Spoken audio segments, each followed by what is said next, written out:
Hey everybody, Sam Kavaris in the Nimnik GMC Buick Video Sports Update. So the Jaguars clearly don't play their best. In fact, they don't play anywhere near what they're capable of playing, and they get beat in Buffalo. The bad thing is that they're up 10-7, and then at the end of the half, some things start to happen against them, and they can't recover. What that tells you is that they may be playing hard, but if they don't play at their absolute best, then the other team is able to play above the X's and O's like we talk about all the time and end up running away with it. That's what happened with Buffalo. Buffalo scores, gets a turnover, scores, goes to halftime, gets the ball at the beginning of the second half, goes down and scores way too easy, by the way, and takes a 24-10 lead that the Jaguars never could kind of muster enough of a offensive threat to be any problem there. So the disappointing part about it is, having played well in Houston despite the loss in overtime, having beaten Tennessee and didn't play their best here, but there were so many positive things that were going in their direction that they go up to Buffalo, and instead of making this move, they go back to here or back to here. It's hard to say.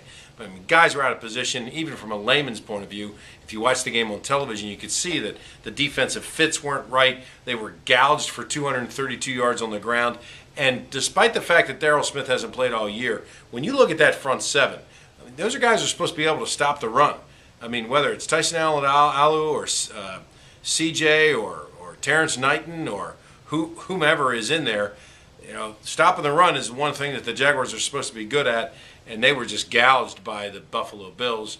I don't know if it was scheme or weather or what it was, but now at 2-10, the Jaguars look at their final 4 games, and 3 of them, as we like to say, are winnable games. One of them's this weekend. Play the Jets at home at 1 o'clock at the stadium.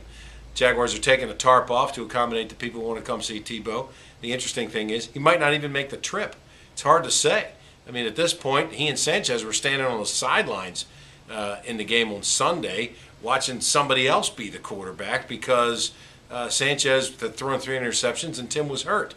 So the Jets are in disarray and certainly a beatable team. The next week they go to Miami, a winnable game. Here against New England, nobody expects the Jaguars to. Just don't embarrass yourself against New England and everybody's fine. And then the final week at Tennessee.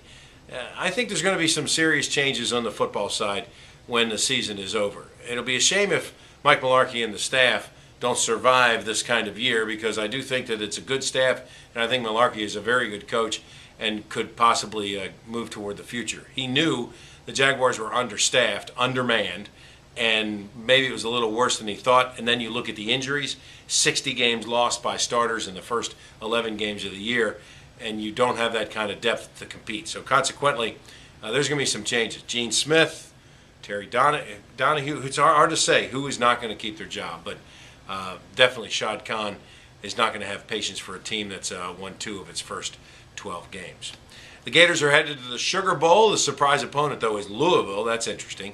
Even more of a surprise will be Florida State playing in the Orange Bowl against Northern Illinois, who got in by qualifying in the top 16, so they get a BCS bid as well. Georgia will go to the Capital One Bowl because they lose in the championship game up in Atlanta over the weekend. And, of course, the national championship, in fact, is, as we expected, Alabama and Notre Dame. That's the 7th of January. The Gator Bowl is an interesting matchup.